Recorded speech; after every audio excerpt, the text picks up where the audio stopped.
morning. It's great to see everyone on Facebook Live today. I'm Reverend Daniel Gregoire, and today is Sunday, February 21st, 2021. This church is dedicated to the wisdom that beneath all of our differences and behind all of our diversity, there is one essential unity that binds us together forever. Despite time, despite space, despite the dimensions that seem to separate us, we are held by that one essential unity. We commit ourselves to the work of building and sustaining that unity and our deeper connections, even now as we are meeting physically distanced and meeting as a virtual faith community. And so we pause in silent witness to that special commitment.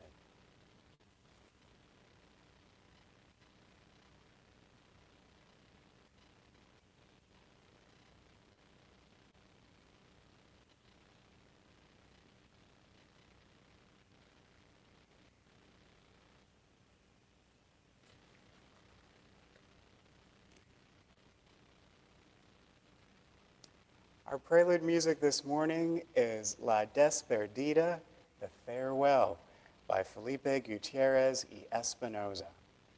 Please enjoy.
Good morning, and welcome to the Unitarian Universalist Society of Grafton and Upton.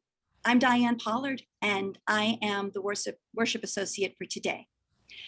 Our mission as a church is to spark the spirit in the mind, kindle loving community, and ignite social justice in the world.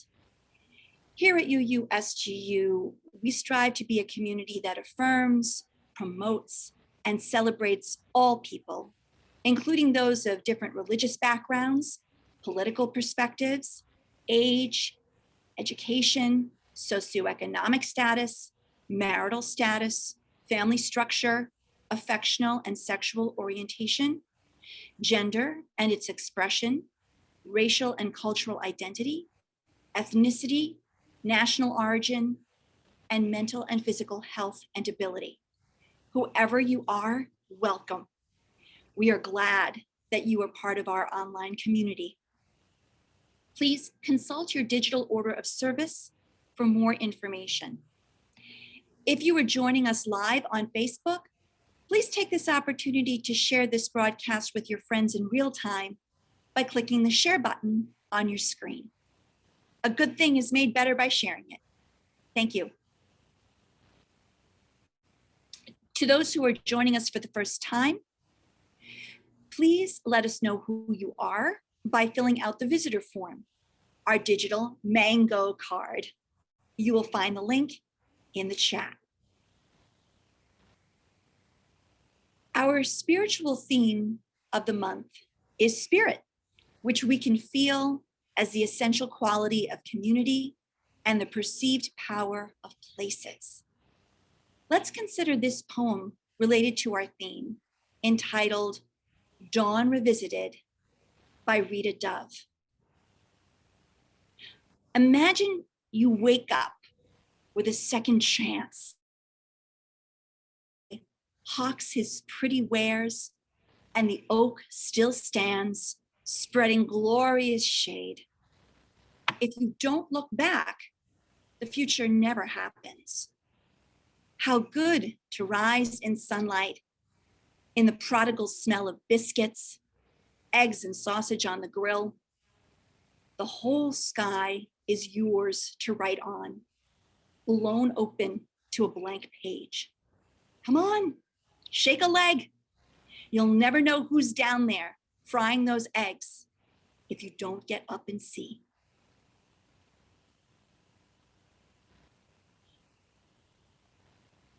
In lighting the flaming chalice, we join in a tradition that unites Unitarian Universalists throughout the country and around the globe.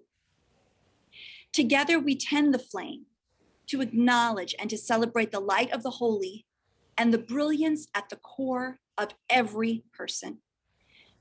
Together, we shine a light on the path to deeper understanding and compassion, a beacon of hope for all to follow. As Kevin Hayes lights the chalice, let's say these words together. Life is a gift for which we are grateful.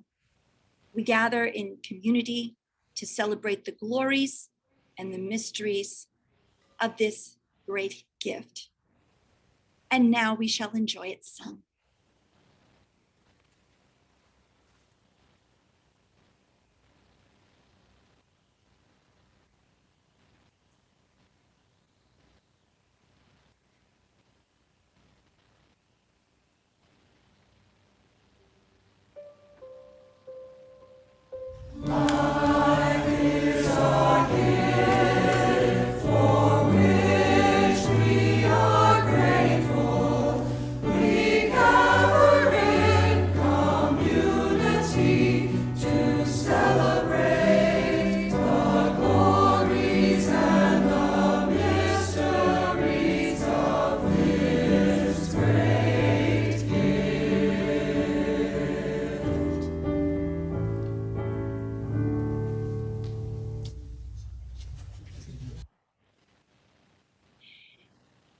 Each week, when we come together, we set aside time to hear from each other, to strengthen the bonds of beloved community, to grow our spirits, which is what we are here to do.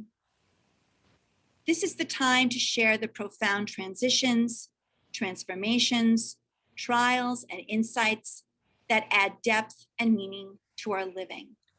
Please add your joys and sorrows using the comments section of our Facebook Live broadcast. Reverend Daniel will read these out as they come in. We want you to take part in this interactive worship experience.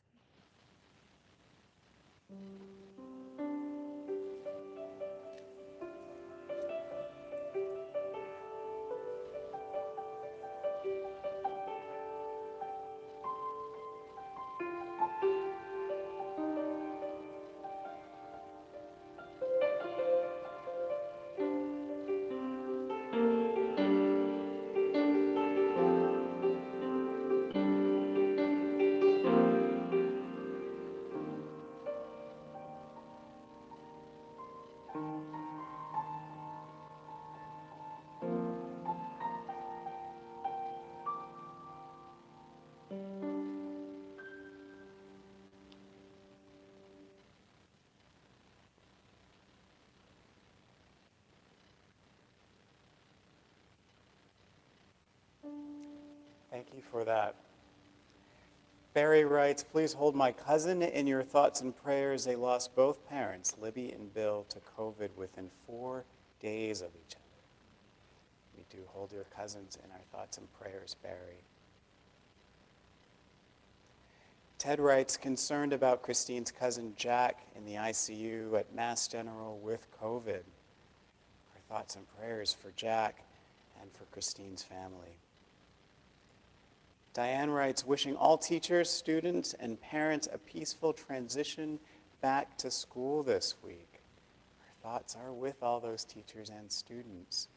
Eileen, our grandson, Aziel, made the dean's list at Westfield State.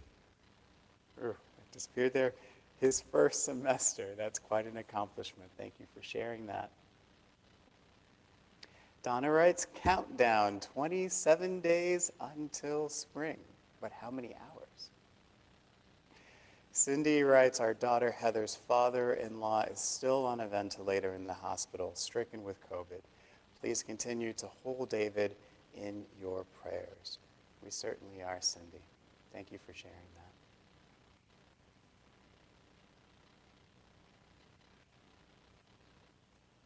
Kate writes, good morning from Grafton. Grateful for 6 months of marriage today. Does that mean it's an anniversary? That's wonderful. Yay, us.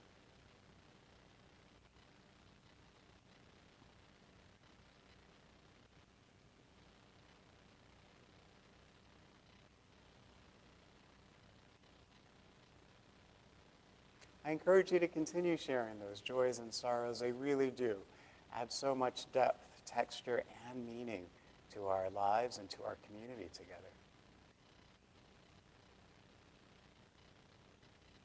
Hearing these joys and sorrows, we are blessed and humbled to truly be reminded of the glories and mysteries of the gift we call life.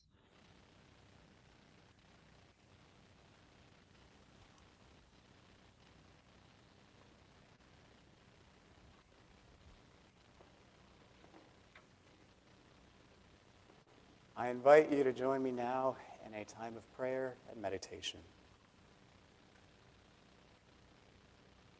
We pause at this point to remember also the people of Texas in their time of great distress in the aftermath of a catastrophic and ongoing cold snap. We pray that the cold, the sick, and the vulnerable people of Texas and elsewhere may be comforted with warmth and with safe drinking water. May the grief-stricken and all those who are mourning, may they experience relief. May the leaders in that place and elsewhere rise to this moment and to provide the aid and the solace that is so desperately needed. And most of all, may we all learn something. May we learn something of humanity and the need for compassion for all people so that we can remember that we truly are one human family.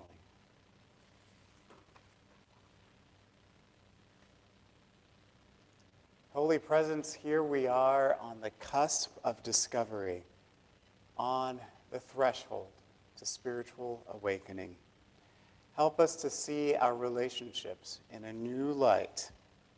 Help us to recognize the spark that shoots between people, which we know as presence of the divine.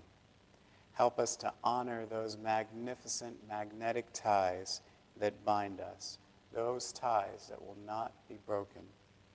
Oneness of light, thank you for all of the ways that you break into our realities, showing up in the most unexpected moments, inviting us into deeper living and to living into those mysteries that surround us, moving us ever onwards towards wholeness and greater understanding. Source of our gladness, may we never stop searching for the spirit that animates all life, the spirit strong enough to bridge every divide. We pray for these things and so much more. Amen, and blessed be.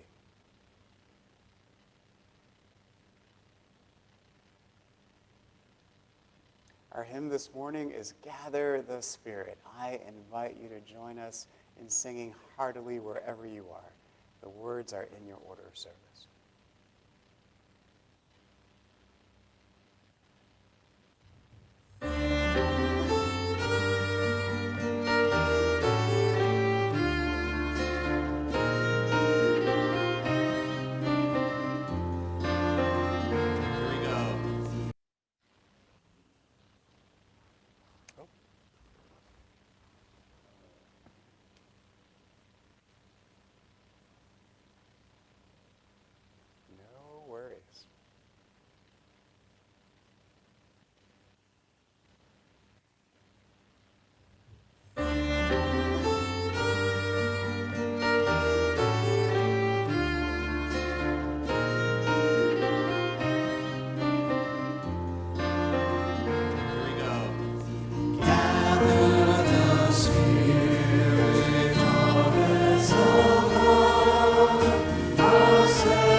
Oh, isn't that a lovely hymn? It brings back a lot of very good memories and a sense of homesickness, too. Thank you for that. Our reading this morning is an excerpt from The Color Purple by Alice Walker. God is different for us now, after all of these years in Africa, more spirit than ever before, and more internal. Most people think he has to look like something or someone, a root leaf or Christ, but we don't. And not being tied to what God looks like frees us. Here ends our reading. Chris is with his family today on this, his Sunday off. Today, our time for all ages is delivered by our own Allison Snyder. Enjoy.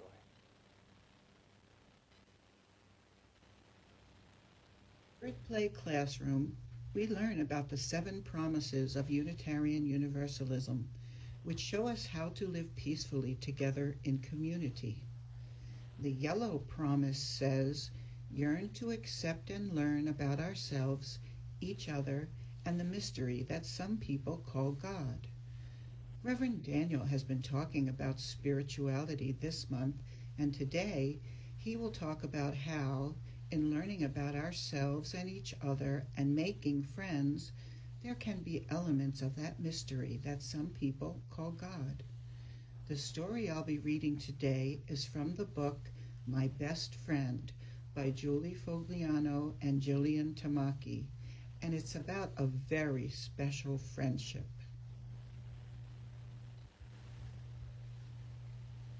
I have a new friend, and her hair is black, and it shines and it shines, and she always laughs at everything.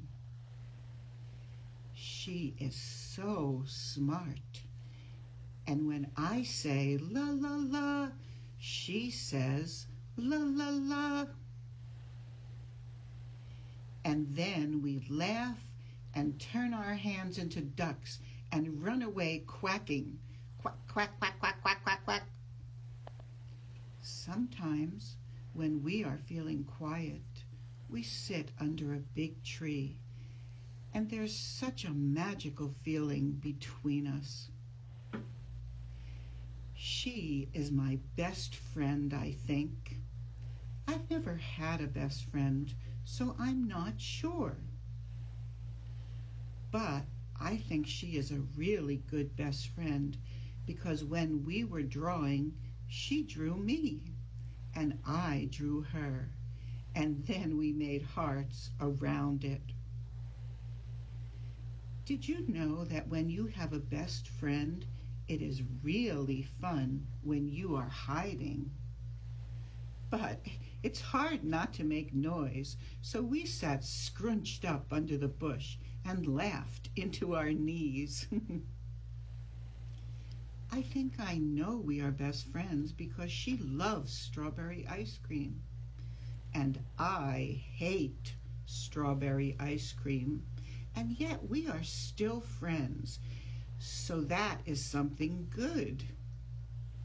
Tomorrow, I think we will write our names in big letters on the sidewalk, and it will say, Best Friends. And there will be a smiley and a heart, and my name will be in red, and her name can be in green, if green is what she likes. I'm not sure about her name, but I will ask her tomorrow, and she will tell me then, because we are best friends. Yearn to accept and learn about ourselves, each other, and the spiritual mystery that some people call God. There can be something magical, or dare we say, even spiritual, about the connections we make with other people.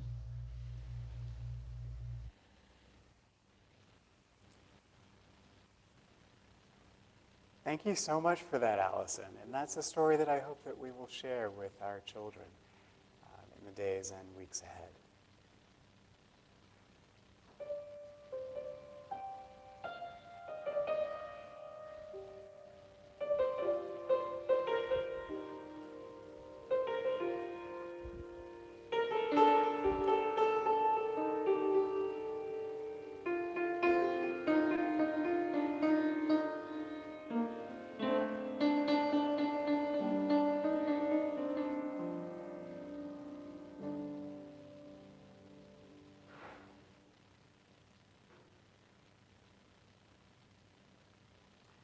Have you ever felt it?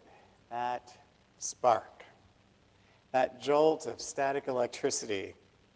Have you ever felt it while perhaps spending too much time on the carpet in your wool sweater playing with the cat? Perhaps you've even seen that little tiny arc of light that bridges the short distances between you and another person in a low light setting. I first experienced this spark of static electricity on a cold winter's night where in the dark of my bedroom, the blanket that was covering me, the comforter actually, seemed to come alive with static electricity. It was like being in the center of a thundercloud, pulsing with bolts of lightning. It was truly magical. It was like nothing I have never seen, either before or since. Some might say it was an enlightening experience. I want you to hold on to that image of flashing bolts of lightning, of miniature thunderbolts arcing their way across our darkened landscapes. Science offers us a very convincing explanation for the static charge and the static discharge, and it works for all intents and purposes. So what I want to offer is another explanation that works well for this sermon, and if nothing else, works well for cultivating our friendships and the sparks that nourish our soul. There's a spark in our friendships. And what if the spark that we feel is actually a manifestation of the holy, or another face of God? How might we change our approach to friendship, our approach to intimacy, our desire to make the world a better place for all people? How might we change our approach to those things if we saw them as a chance to encounter the holy? This exploration of the spark of friendship couldn't come at a better time with our spiritual theme being spirit.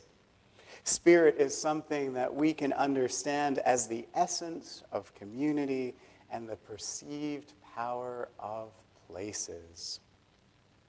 Spirit is the electricity that flows between people and the electricity that seems to charge the spaces where we encounter the holy. We can feel the space sometimes tingling with a kind of energy. Now, in a preview of things to come, next Sunday, we are going to look at the spirit of this particular space, our glorious 1864 sanctuary. It's going to be something that you won't want to miss, as it brings together my three great loves: Unitarian Universalism, 19th century Transcendentalism, and architecture. You're going to want to be there for that service, as you are, I'm sure, glad to be here for this service. But today, we are going to explore the power that brings us together and the power that keeps us together. This is a power that fills us not just with gladness, but also with an exquisite sense of purpose and meaning, and that thing is our friendships. Khalil Gibran said, "Let there be no purpose in friendship save the deepening of the Spirit." Let there be no purpose in friendship save the deepening of the Spirit. The people with whom we spend our time opens up the window of our souls. It opens us up to an entire world that we can create for ourselves. It is not something that we should ever take for granted, but really something that we must work every day to actively cultivate and to maintain. This is our holy work, the holy work of being a good friend. I'm excited that we get to choose the people that we bring into our lives. We get to choose our partners, we get to choose our dearest friends, or our mentors, our proteges. And those choices actually reveal the path that our souls must take to achieve their maturity. And these choices help us to grow more fully human. Now, of course, we are born into families. We all know this. And we have little choice in that, at least little choice on the level of normal consciousness into which families we get born into. But we must also choose our families. At some point, even our existing families must be chosen. And even the families that we come into through marriage or adoption, they must be chosen too. These families that we are born into, more specifically the family members there, our fathers and mothers, our brothers, our cousins, our sisters, our daughters and sons, our children, we must choose to either embrace them or we must choose to refrain from embracing them. Estrangement, which has a strange way of coming into these sorts of conversations, is in fact another form of attachment, a pernicious attachment that tends to drain us of life energy. It drains us of that spark of electricity. Estrangement from family and from friends is the opposite of generative. And it's like walking around with a ball and chain attached to our ankle. But here, in estrangement, instead of a ball at the end of a chain, it's actually a corpse that we're carrying around, the corpse of a person, and oftentimes not even the person that we are in dispute with. I know that that's a really gruesome image, so if it doesn't apply to you, forget that I said it. Our focus as Unitarian Universalists is always on the positive. And our focus is also on what we want to bring into our lives rather than what we wish to exclude or reject. And so we choose to pour our energies into the people that we've chosen and those who have chosen us. And we do this by exploring the ways that we honor and sustain the sparks generated by those friendly affections for one another. In sustaining the spark, we come closer to knowing the Spirit that some call God. And I like to imagine that God is something that happens between us rather than something that's beyond or outside of us. God is known in relationships with others, and that is where she makes her appearance.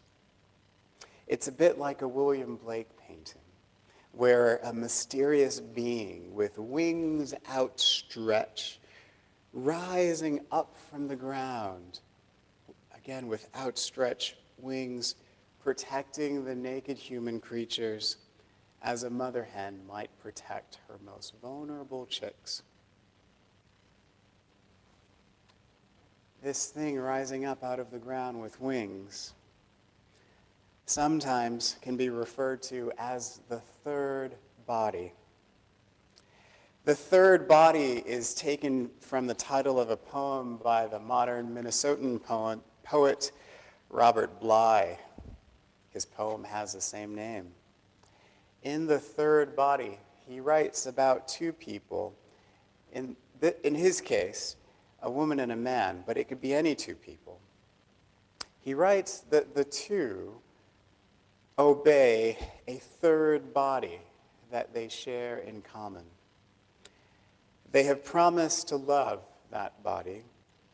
Age may come, parting may come, death will come. A man and a woman sit near each other. As they breathe, they feed someone we do not know, someone we know of, whom we have never seen. This someone that we know of, whom we've never seen, is the third body, not a biological body, not a child. To the contrary, it's quite alien, non-corporeal, spiritual. This third body comes into existence through the generative exchange and interchange of friendly affection. It is a spark that is shared by two people in their coming together in conversation.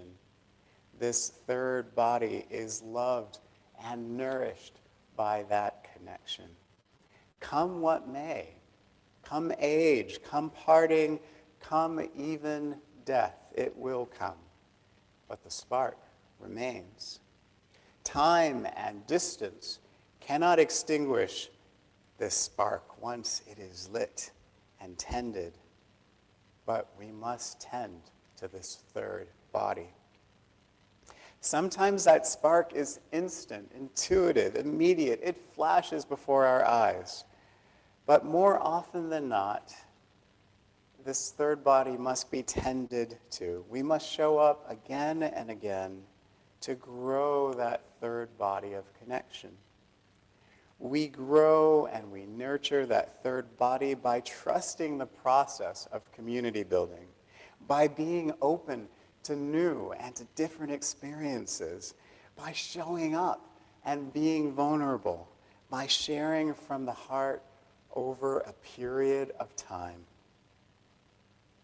Now let's return to our reading this morning. Alice Walker writes, God is different for us now, after all of these years in Africa, more spirit than ever before and more internal. Most people think he has to look like something or someone, a root leaf or Christ, but we don't. And not being tied to what God looks like frees us. Alice Walker, in her novel The Color Purple, expresses this really beautiful sentiment. And I want you to know just a little bit about her. She's an African-American eco-feminist writer, some say theologian. She's also a short storyteller as well as a famous novelist. In her book, The Color Purple, we learn about the lives of two sisters and their friendship that no time and no distance can erase.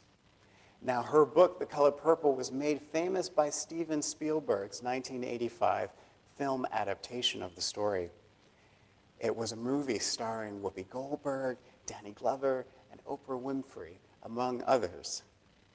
This film, in my mind, ties in first place with Spielberg's other, more talked about film, Schindler's List. The Color Purple is a compelling story, and in the novel and in the cinematic retelling, we experience the chronicled life of Celie, the main character.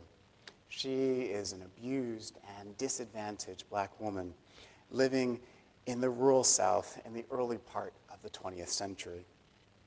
It is also a story of Nettie Harris, her sister, a younger sister, and their decades-long correspondence in letters after their forced separation and their eventual reunion. It truly is a life lived in letters. Celie and Nettie are separated by circumstances and in time separated by continents. Celie remains in the South, and Nettie finds her way to Africa. Through letters the two sisters send each other, we get to experience their longing to be reunited, their yearning for empowerment and sense of agency, their mutual affection for each other, and more than that, the growing of their souls over the years as they kindle this lasting spark of friendship. The letters, thousands of letters, become evidence of that third body. The third body which makes its appearance as a means of communication between the two. In this case, written letters. These letters take on a personality all their own. And the film is haunted by the spirit of these letters. And they become, these letters, the embodiment of the genius loci, the spirit of the place that lives between them. The spirit of the letters lead to a remarkable climax in the film that really is worth seeing. So I'm not going to give away too much about it. But Celie finds out something that was hidden from her for years by her abusive and controlling husband, through the spirit of these letters and the third body embodied by these letters. In one of those letters that we heard as our reading today, Nettie writes, God is different for us now. More spirit than before. God is more internal. This knowledge of the movement of the Spirit without any hindrance of image, of culture, of creed, is indeed a freeing or liberating kind of knowledge. This knowledge sets the two sisters free long before they achieve an actual kind of freedom. When they learn to see the sacred everywhere, in everything, and in each other, it only strengthened their special bond. God was freed from the root leaf, freed from the Christ, freed from patriarchy, from abuse, from racism. And that freedom allows everyone to become something greater, to become more accessible. This spirit, this spark, is the glue that binds them together and the electric arc that bridges the gap in their sisterly affections. Our Unitarian Universalist principles offers us a special kind of circuitry with cables and conduits for channeling and honoring that electric spirit, that spark that reveals itself in loving relationships. Our principles are a channel through which the magic can flow. Our seventh principle in particular, the respect for the interdependent web of all existence, of which we are a part, reminds us of our indelible connections to each other and our connections to the totality of life. The seventh principle, where we are reminded of the web of all existence, this principle remembers to us that the web itself is a kind of large super body, a super third body. This web is an embodiment of the Holy Spirit, of all of our relationships combined. And that web is the oneness that is greater than the sum of all of its parts. And that oneness is worthy of reverence. There is a genius in that really large third body that stimulates our living and lends power, electricity, and chemistry to the most satisfying of our relationships. And we must not forget, too, the mission of this particular congregation, the Unitarian Universalist Society of Grafton and Upton. Our mission is to spark the spirit and the mind, to kindle loving community, and to ignite social justice in our world. Now, I want you to say that with me. To spark, to kindle, and ignite. To spark, to kindle, and to ignite friendship. That's what we do here. So I want us to pause for just a moment and call to mind those relationships that spark, kindle, and ignite us. Recall those times and those places that we've spent with our dearest friends, with our most treasured family members. Let's hold on to those images and spend some time with them.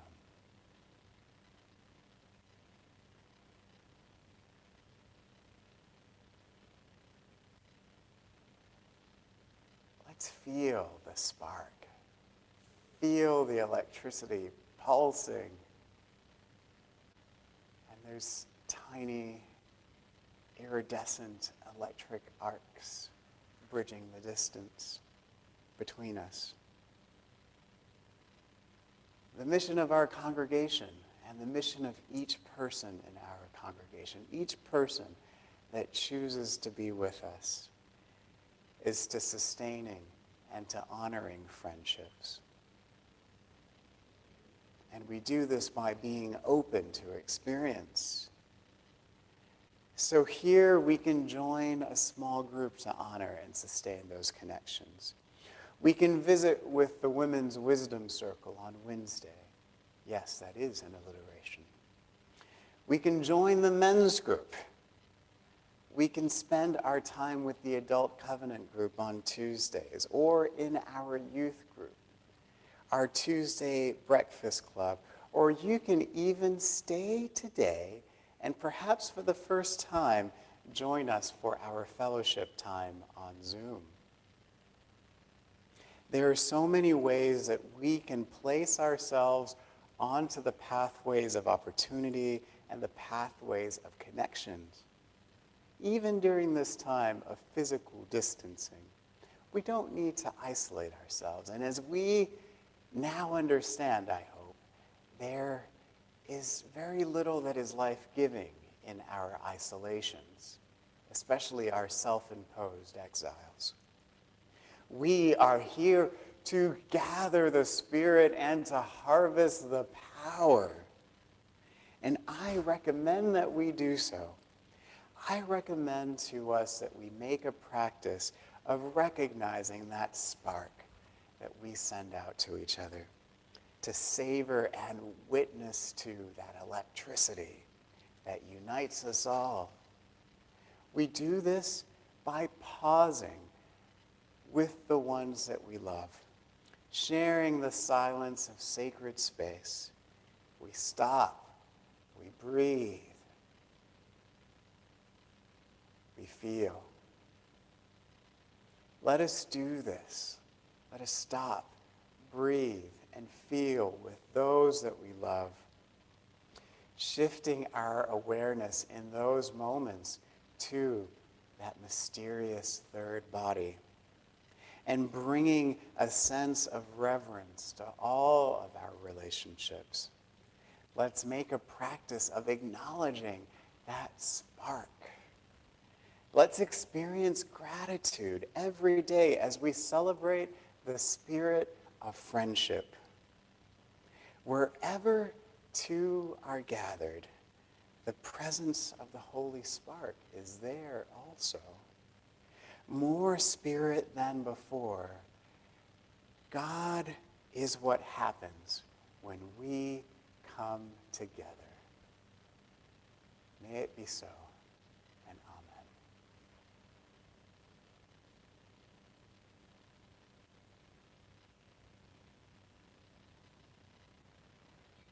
Take a moment to sit and reflect on your experience with these words. What do they mean to you? Please hold these in the sacred silence.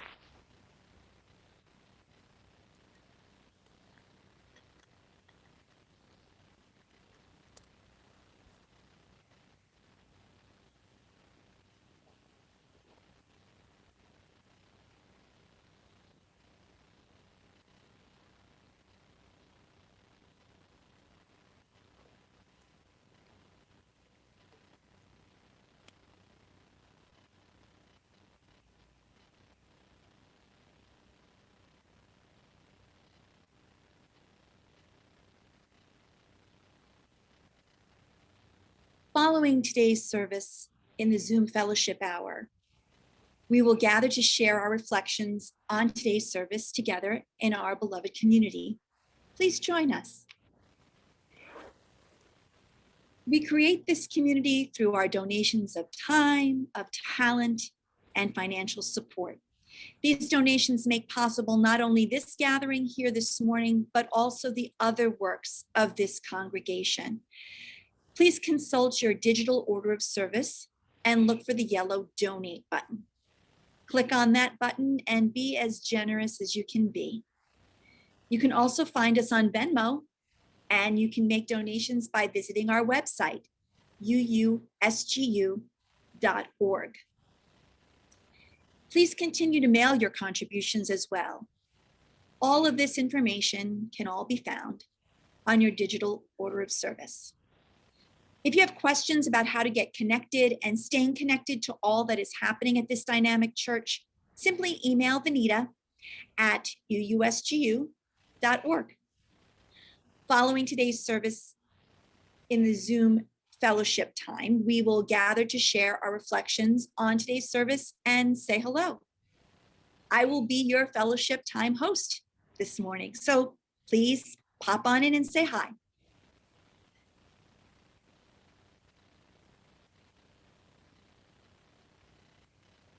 And here are some announcements.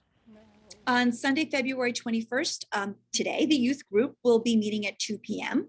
And for more information, please contact Danae Allison at DanaeAllison@gmail.com. And on Tuesday, the Adult Covenant group will be meeting at 7:30. For more information, please contact Chris Scheller, our DRE, at chris@UUSGU.org.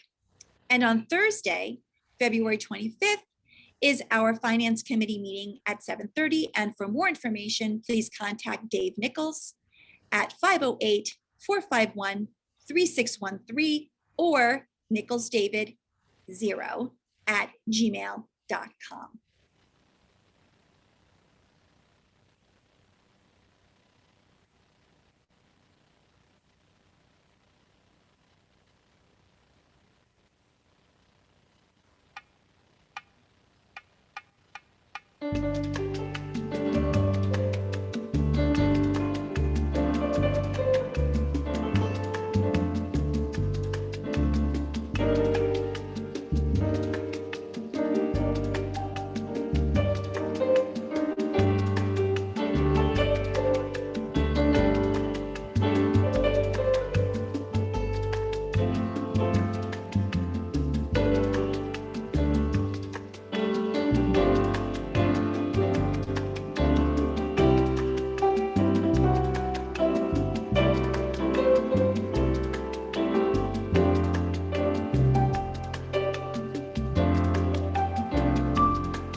Wow, thank you for that, Bob. That was Icarus by Ralph Towner.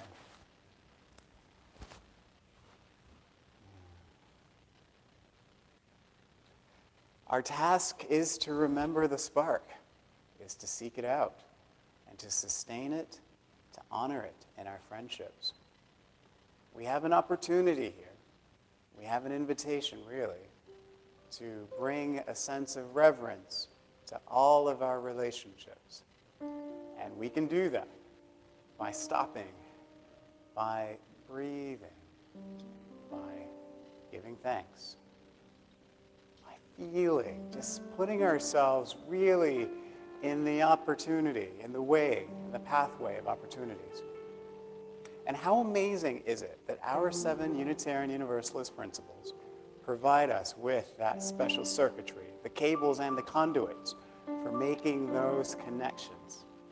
By remembering the inherent worth and dignity of every person, including ourselves, the ongoing search for truth and for meaning,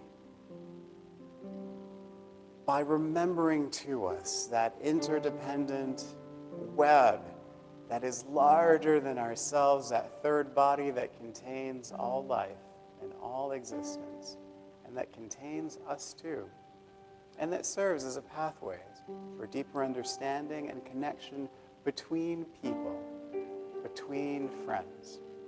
Our friendships are indeed sacred. Let's cultivate them.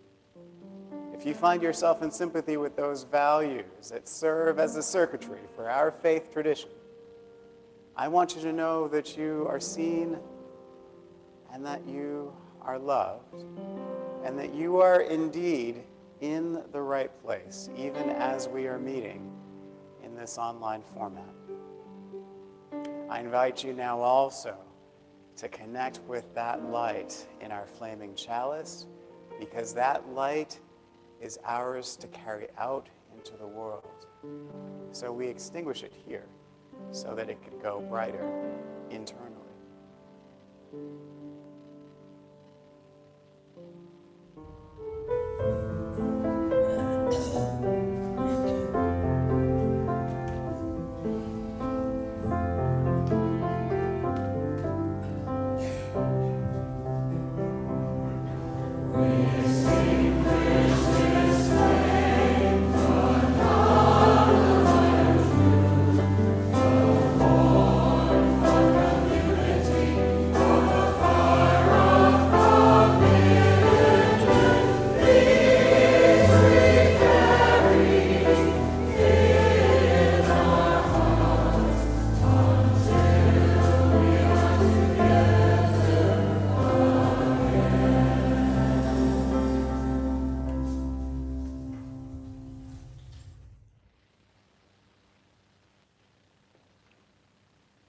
As we go, let us remember this, that whatever it is we dream we can do or believe we can do, we can begin it this day. Boldness has genius, power, and magic in it.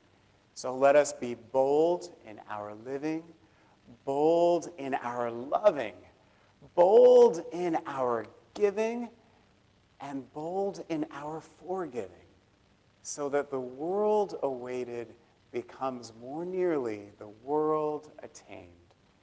Go in peace and be a blessing.